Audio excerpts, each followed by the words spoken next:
Hello students, today we will discuss about air pressure and wind. Last lecture में हमने बात की थी कि किस तरह से कुछ फैक्टर्स जो हैं वो वेदर और क्लाइमेट को इन्फ्लुएंस करते हैं, जिसमें हमने टेम्परेचर के बारे में पढ़ा था।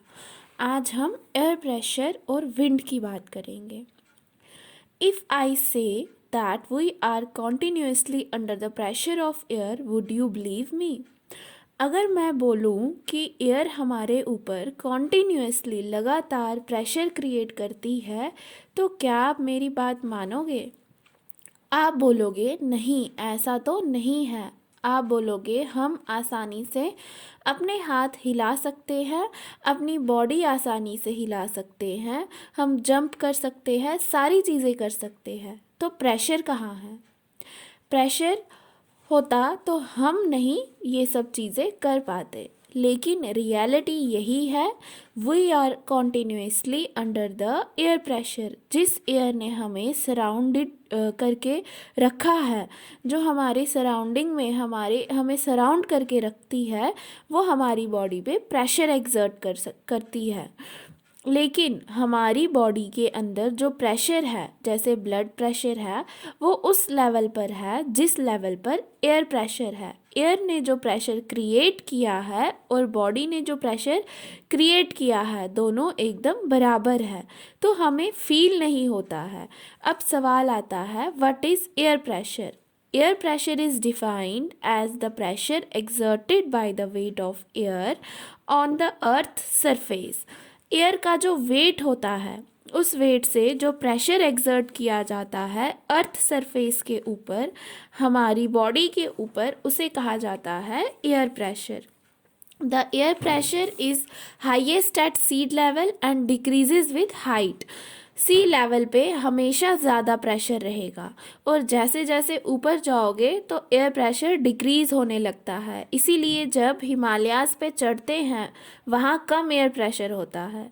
अब ऐसा क्यों है? जैसे जैसे हम ऊपर जाएंगे तो एयर प्रेशर नीचे जाएगा। डेंस एयर जो रहेगी, एयर पार्टिकल्स ऊपर से नीचे की तरफ आएंगे और एयर पार्टिकल्स प्रेशर क्रिएट करेंगे। और जैसे जैसे आप हाइट पे जाते जाओगे, ऊपर से नीचे आ रहा है, ना कि ऊपर जा रहा है एयर के जो पार्टिकल्स है। इसके चलते क्या होता है कि जो नॉर्मल एयर प्रेशर है वो ज़मीन पे ज़्यादा रहेगा और जैसे जैसे हाइट बढ़ेगी तो एयर प्रेशर कम होता जाएगा। Horizontally, the distribution of air pressure is influenced by temperature. अब हाइट पे एयर प्रेशर क्यों कम होता है और अर्थ पे क्यों ज़्यादा होता है? एक तो एयर मास के कारण और दूसरा टेम्परेचर भी इन्फ्लुएंस करता है। टेम्परेचर बहुत इंपॉर्टेंट रोल प्ले करता है। अब air circulation and air pressure, when air is heated it expands, becomes lighter and goes up.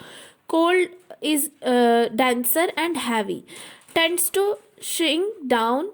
क्या होता है, जब सन रेज आती हैं, जहाँ सन रेज डायरेक्ट आएंगी वहाँ की एयर मासेस गर्म हो जाएंगी। गर्म होने के बाद चार्ज हो जाएंगी और एक्सपैंड हो जाएंगी। एक्सपैंड होने के बाद इट वुड राइज अप। तो जो नीचे एयर थी, जब वो एयर अब कहाँ चली गई? वो ऊपर चली गई।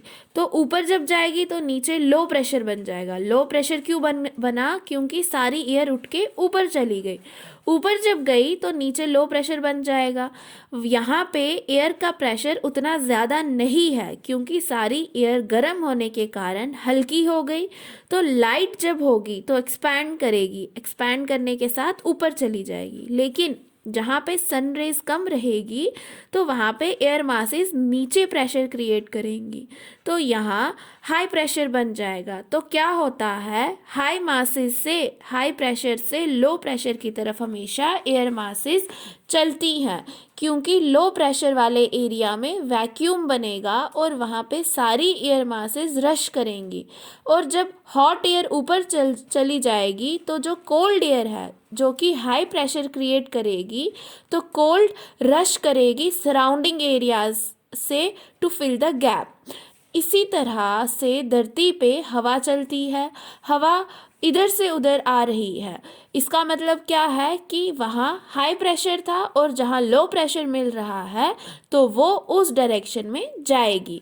और लो प्रेशर में क्या होता है, क्योंकि सारी एयर मासेस ऊपर उठ जाती है तो क्लाउड फॉर्मेशन होता है, वेट वेदर, बारिश होती रहती है। और हाई टेम्परेचर में क्या होता है, सारी मासेस तो नीचे आ गई हैं तो ऊपर एटमॉस्फेयर एकदम क्लियर रहता है। तो इक्वेटर पे सन रेज नहीं आती तो वहाँ वेट वेदर ही रहता है। उसके बाद हमारा है wind, the movement of air. जब एयर एक जगह से दूसरी जगह मूव करेगी उसे विंड कहते हैं। It moves from high pressure to low pressure. यही विंड्स कभी कभी जेंटली ब्लो करती है और कभी कभी स्ट्रॉन्ग वे में भी फ्लो करती है। अब विंड्स को अगर क्लासिफाई करें तो wind can broadly be divided into 3 types. Air pressure और टेम्परेचर के अकॉर्डिंगली 3 तरह की हवाएं चलती हैं वर्ल्ड वाइड। वो कौन कौन सी 3 तरह की हवाएं हैं? Permanent winds, seasonal winds, temporary या इन्हें लोकल विंड्स भी कहा जाता है। सबसे पहले हमारा आता है permanent winds. The trade winds, westerlies and easterlies are the permanent. देखो इक्वेटर जहाँ पे है, जहाँ पे 0 डिग्री है, सनरेज पूरा वहाँ पे सब कुछ सनरेज ही डिसाइड करती है एयर प्रेशर और विंड का। कैसे? जहाँ सनरेज जाएंगी वहाँ क्या बनेगा, लो प्रेशर। जहाँ सनरेज नहीं जा रही है वहाँ हाई प्रेशर। ये परमानेंट स्ट्रक्चर बन गया अर्थ का। परमानेंटली इस तरह की चीज़ें रहने वाली हैं। अब होता क्या है कि विंड्स हमेशा हाई प्रेशर से लो प्रेशर की तरफ जाएंगी। वर्ल्ड वाइड इस पैटर्न में बहेंगी विंड्स, क्योंकि वर्ल्ड वाइड टेम्परेचर का पैटर्न कुछ इस तरह से रहने वाला है। इस सेंस में क्या कहा जाता है कि ये जो विंड्स हैं ये परमानेंट विंड्स हैं। इन्हें ट्रेड विंड्स भी कहा जाता है, इन्हें ही वेस्टर्लीज भी कहा जाता है। जो एयर मासेस ऊपर उठती हैं इन्हें कहीं ना कहीं तो बैठना पड़ेगा। एक तो सरफेस पे हम विंड्स को फील करते हैं, ऑब्जर्व करते हैं, और दूसरा क्या है, अपर एयर सर्कुलेशन में भी विंड्स ट्रांसफ़र होती हैं। तो कैसे चलती हैं विंड्स? 0 डिग्री से एयर मासेस ऊपर उठती हैं क्योंकि यहाँ लो प्रेशर है। फिर क्या होता है, अपर एयर सर्कुलेशन में चेंज हो जाती है और फिर वो डायरेक्शन अपना टर्न करती हैं, और जहाँ पे सन रेज रिलेटिवली कम होती है वहाँ पे वो बैठ जाती हैं। अब क्या कि अब कहीं और भी लो प्रेशर बना होगा, एक ही जगह तो लो प्रेशर नहीं बना होगा ना, कहीं और भी लो प्रेशर बना होगा। जो विंड्स वेस्ट की तरफ 0 डिग्री से 30 डिग्री मूव करेगी वो ट्रॉपिकल ईस्टर्लीज कहलाएंगी। प्रिवेलिंग वेस्टर्लीज कहाँ चलेंगी? तो 30 डिग्री से 60 डिग्री तक वेस्टर्लीज चलती हैं। ईस्टर्लीज और वेस्टर्लीज दोनों परमानेंट विंड्स हैं। ये डिपेंड करती है सोलर इंसुलेशन पे और कॉन्टिन्यूसली फ्लो करती रहती हैं।